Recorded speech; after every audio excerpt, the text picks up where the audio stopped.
Isang masayang araw sa lahat ng mga mababait at magagalang na bata na kasama natin sa araw na ito. Tayo ay nasa unang termino ika-4 na linggo ng ating aralin para sa GMRC.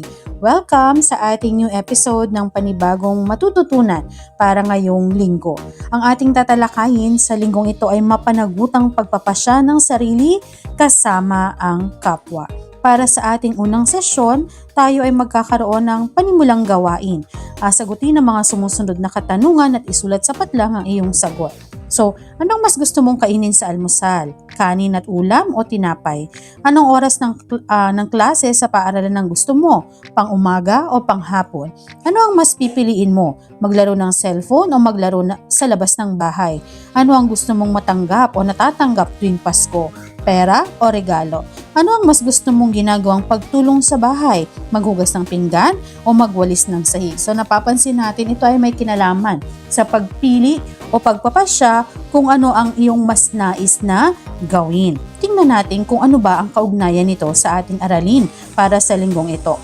Sapagkat ang pag-aaralan natin ay mga prinsipyo at pamantayan ng etika sa paggawa ng desisyon. Una, alamin ang suliranin. Alamin mo muna ang problema upang makapag-isip ng tamang kasagutan para dito. Ikalawa, magsaliksik ng impormasyon at masusing pag-aralan ang lahat ng posibleng solusyon. Maaari ding magtanong sa mga nakakatanda para sa pangalawang opinyon dahil kadalasan ay may mas nalalaman sila sa paggawa ng tamang desisyon sapagkat mas napagdaanan na nila yung ganyang estado ng inyong buhay sa ngayon. Kaya naman mas marami na silang karanasan kaysa sa inyo o kaysa sa atin. Pangatlo, isaalang-alang ang maaring maging resulta ng gagawing solusyon. Isipin ng mabuti kung ang gagawing desisyon ay para sa ikabubuti ng lahat at kung ano ang magiging epekto nito sa lahat. So, yung unang tatlo ay umiikot sa kung paano yung mga bagay na dapat nating gawin kapag tayo ay magdedesisyon. So dapat alam natin kung ano muna yung problema na dapat nating solusyonan. Pangalawa, ano-ano ba yung mga posibleng solusyon, ilatag natin isa-isa at saka tayo mag-isip, magsuri kung ano ba dito ang pinaka mahusay na solusyon sa ating problema. Sabi nga, maaari tayong sumangguni sa mga mas nakakatanda, sa mga taong ating pinagkakatiwalaan na sa tingin natin ay makakatulong para masolusyonan yung isang o magawa ng desisyon yung isang problema o isang suliranin. Sunod, isasaalang-alang natin yung mga magiging resulta. So kapag nakapili na tayo na ito yung posibleng maging solusyon sa isang problema, ano naman kaya ang kahihinatnan nito? May mga masasaktan ba tayong tao? May maagrabyado ba? O wala naman? O naging patas naman tayo sa lahat ng tao na kasangkot, diba? Kung mayroon man. O nakakabuti ba para sa lahat yung magiging desisyon natin? Diba? So sunod naman, meron pa tayong dalawa pa. Gumawa na ng desisyon. Timbangin ng mabuti kung ano ang kalakasan at kahinaan ng gagawing desisyon. Siyempre, sa lahat ng ating gagawin, sa lahat ng ating pagpili o pagdesisyon, pagbibigay ng isang desisyon, lagi may kaakibat yan, Lagi may consequence. Ano man ang piliin natin, laging itong may kaakibat na kalakasan at kahinaan, hindi ba? So, timbangin natin kung ano ba ang mas nakakahigit. Mas nakakalamang ba ang nakabubuti para sa lahat? O baka naman mas marami tayong agrabyado o nasaktan sa ginawa nating desisyon. Sunod, pag-aralan ng kinalabasan ng inyong desisyon. Ito ay para matuto sa kung may mali at mapabuti ang desisyon sa susunod na pagkakataon. Siyempre, hindi naman lahat ng nagiging desisyon natin sa buhay ay tama. Diba? Saka na lamang natin ito nalalaman kapag nandiyan na. Diba? Sabi nga, wala namang nagsisisi sa simula. Laging nasa huli ang pagsisisi. At ito ay dulot ng ating desisyon. Wasto man o hindi maganda yung naging desisyon natin, lagi tayo may kapupulutan. Lagi natin itong kapupulutan ng aral. So, suriin din natin yung mga naging desisyon natin nang sa gayon sa mga susunod na pagkakataon, kung tayo man ay nagkamali, ay hindi na natin ito mauulit pa. Okay, so para sa ating pagtataya, basahin ng mabuti ang bawat sitwasyon. Piliin sa loob ng kahon ang iyong magiging desisyon at ipaliwanag kung bakit. Isulat ang titik ng iyong tamang sagot. Okay, so sabi dito, nagkaroon kayo ng pangkatang gawain sa sining, gumamit kayo ng watercolor para sa gawain ito. Kailangan mong itapon ng tubig na pinagsawsawan ng brush upang hindi ito kumalat sa inyong silid-aralan. Sinabihan ka ng klase mo na itapon ito sa lababo sa palikuran at hayaan na lamang na janitor ang maglinis nito. Okay. So, hindi ako papayag dahil, syempre, kaya ko naman na linisin iyon. Bakit ko pahahayaan na iba ang maglinis, lalo na kung watercolor lamang ito? Diba? Pwedeng itapon sa lababo at pagkatapos ay ayusin, sabayan ito ng buhos ng malinis na tubig nang sa gayon ay hindi na ito pa makaabala pa sa ating naglilinis ng ating CR o ng ating mga katuwang sa paglilinis ng paaralan. Pangalawa, nag-usap-usap kayong magkakaibigan na mamimili kayo ng bagong damit, ngunit nalaman ninyo na mayroon palang Zumba for a cause na gaganapin sa inyong barangay at ang malilikom na pera ay gagamitin sa pagtulong sa mga nasalanta ng sakuna.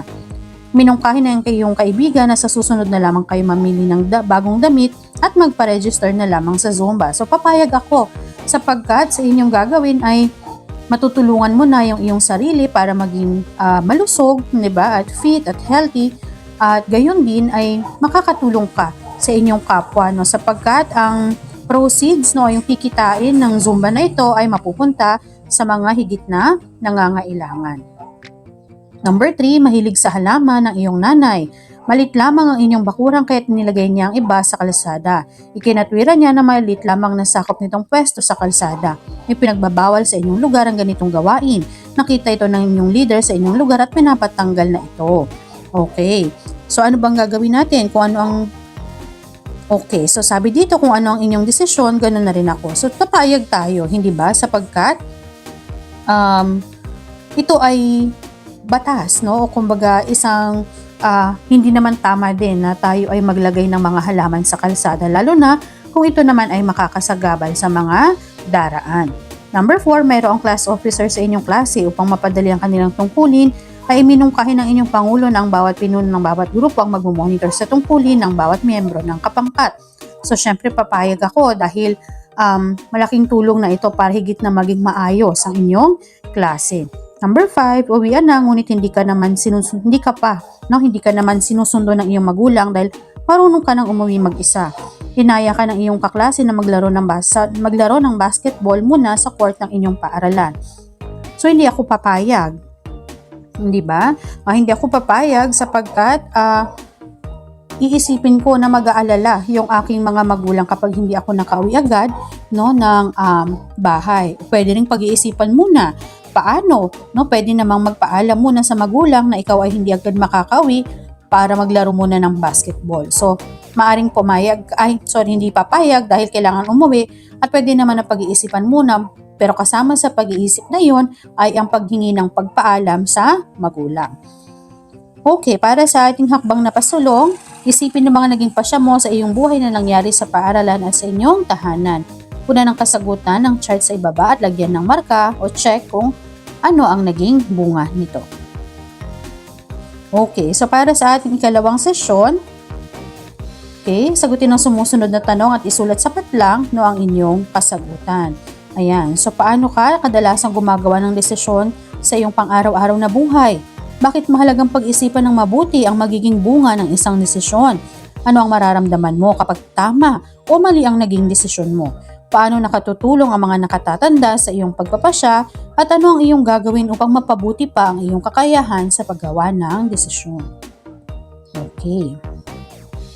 So ganun muli, sa ating daloy ay ang mga prinsipyo at pamantayan ng etika sa paggawa ng isang desisyon. Para naman sa ating pagtataya, buuin ang talata tungkol sa mapanagutang pagpapasya. Piliin ang mga sagot sa loob ng kahon. Narito naman ang ating mga kasagutan para sa ating unang gawain o naunang gawain. Para sa pagpapatuloy, sagutin ang mga sumusunod na tanong. Okay, so ano ba yung gagawin mo? Nakita mong nahihirapan ng iyong kaklase sa gawain, ngunit abala ka rin. Ano kaya ang gagawin mo? So busy ka, pero nakikita mo na nahihirapan ng iyong kaklase. Ano kaya ang pwede mong gawin? Sunod, inaya ka ng iyong kaibigan na lumiban sa klase upang maglaro. Ano ang iyong magiging desisyon at bakit? Papayag ka ba na mag-absent para lang maglaro? Tingnan natin ano kaya ang iyong magiging desisyon at bakit ito ang iyong desisyon. Pangatlo, may nakita kang nawawalang pitaka sa paaralan. Ano ba ang dapat mong gawin? Therefore, kailangan mong pumili kung unahin ang paglalaro o paggawa ng takdang aralin. Ano ang iyong pipiliin at bakit? Ano ba dapat ang malinaw mo na dapat piliin? Number 5, nalaman mong mali ang naging desisyon mo sa isang gawain.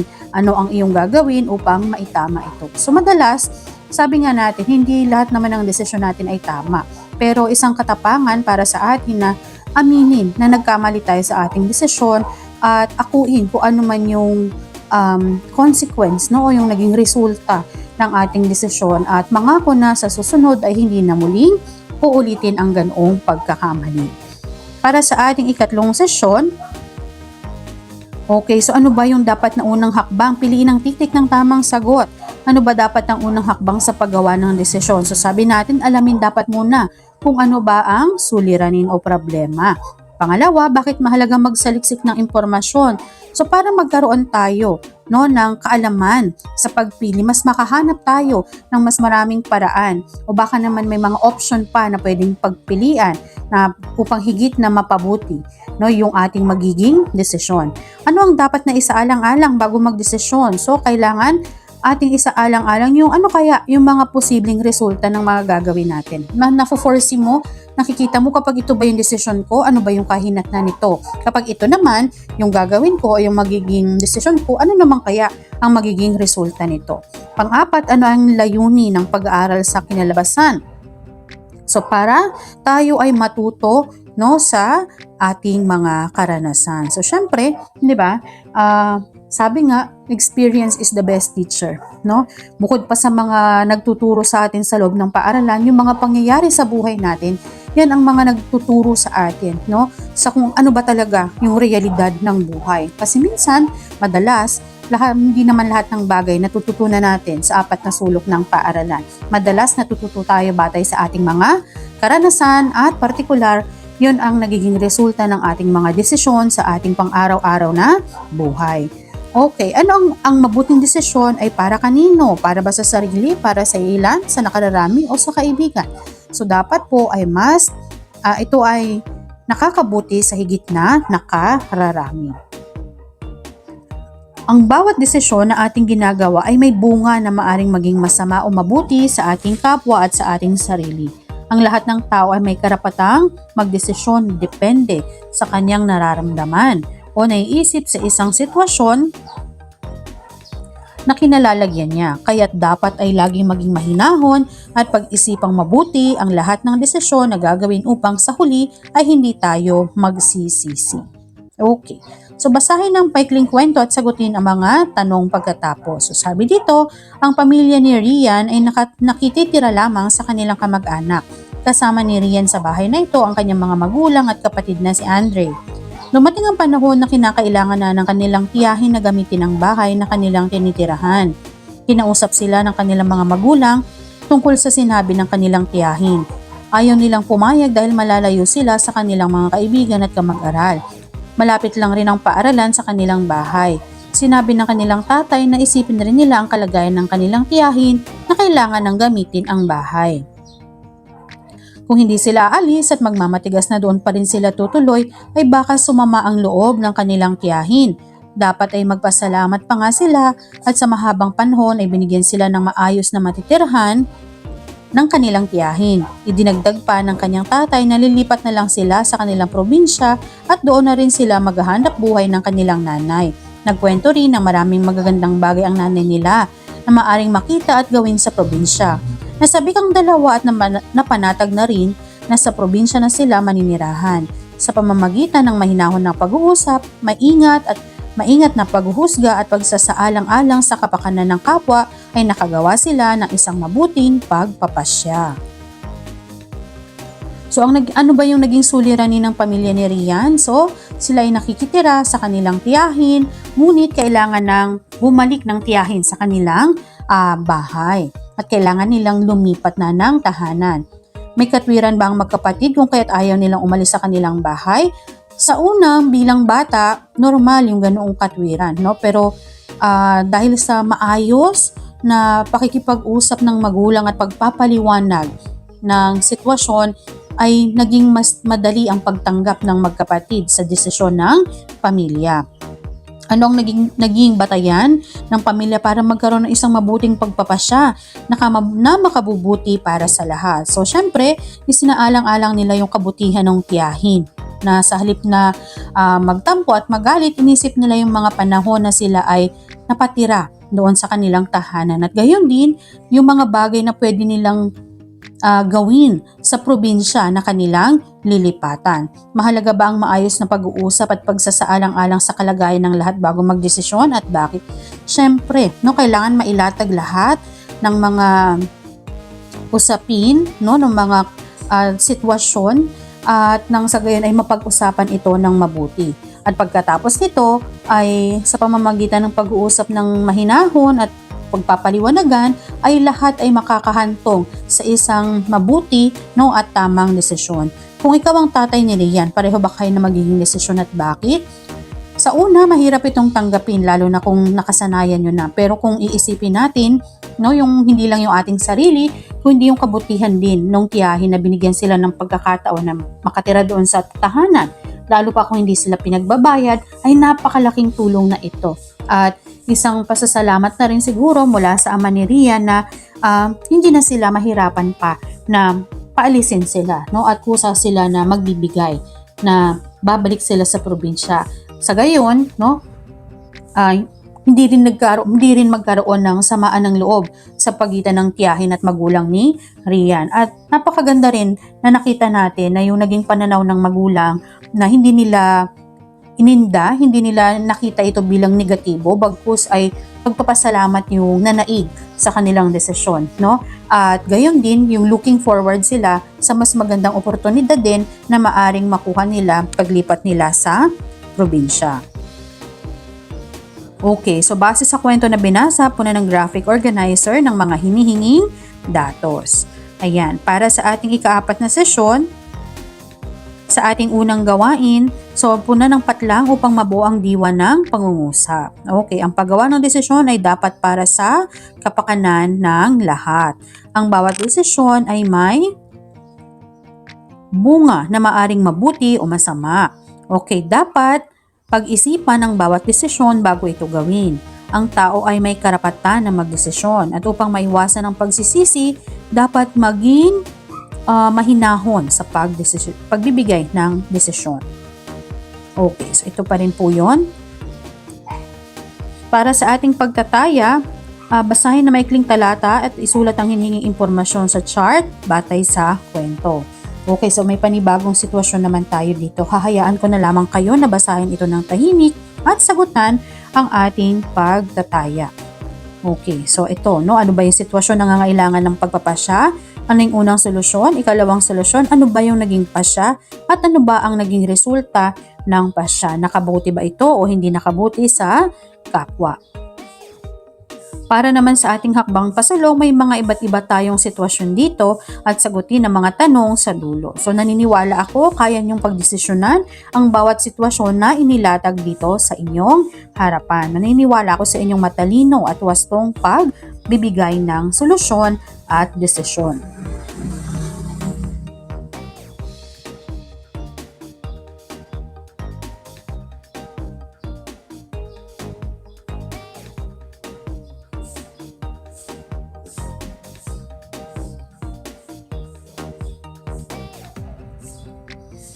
At dito na nagwawakas ang ating aralin para sa GMRC para sa unang termino, ika-4 na linggo. Maraming salamat sa inyong pakikinig at nawa ay may napulot kayo na kabutihan sa ating sa ating diskusyon o talakayan sa video na ito. So huwag kakalimutan na kapag tayo ay magdedesisyon, huminga muna tayo ng malalim, kumalma, kalmahin ang sarili, isipin ano ang problema, ano yung dapat natin bigyan ng solusyon. Muli, ano-ano yung mga posibleng sagot, posibleng kasagutan, posibleng maging aksyon na pwede natin gawin para malutas ang suliranin. Pagkatapos nito, isipin natin kung ito ba ay makakabuti sa kalahatan o baka naman higit pang makasama sa ating kapwa. At pagkatapos, saka tayo magbigay ng ating desisyon. Lagi tayong maging mahinahon at pag-isipang mabuti ang mga bagay-bagay nang sa gayon maiwasan natin, hindi man perpekto pero maiwasan natin ang pagbibigay ng maling desisyon.